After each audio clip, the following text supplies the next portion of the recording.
මම ඔයගලගෙන් ප්‍රශ්නයක් අහන්න. ඇත්තටම ලංකාවේ මිනිස්සු සතුටෙන්ද ඉන්නේ? මොනවාද අපිට සතුටු වෙන්න ඕනේ? අපිට සල්ලි, වාහන, ඇත්තටම අපවාසය අධික රටවල් වල මිනිස්සු සතුටු වෙන්නේ නැද්ද? ඔයගොල්ලෝ හිතන්නේ මොනවද සතුටින් ඉන්න අපිට ඕනේ කියලා?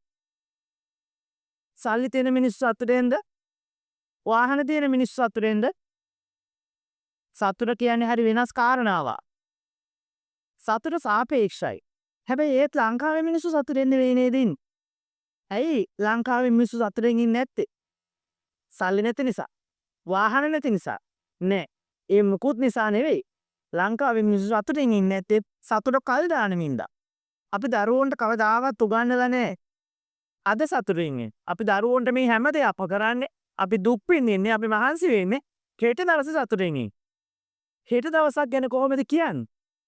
හෙට දවසක් ගැන නිශ්චිතයිද?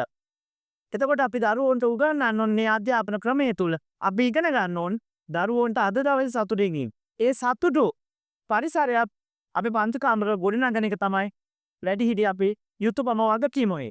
හිතන්නකෝ මහා ධනයක් රැස් කළා පහුගිය කාලේ වෙච්ච අනතුරින් මිනිස්සු ජීවිතේ මොහිතත් ඒවා වුණානේ.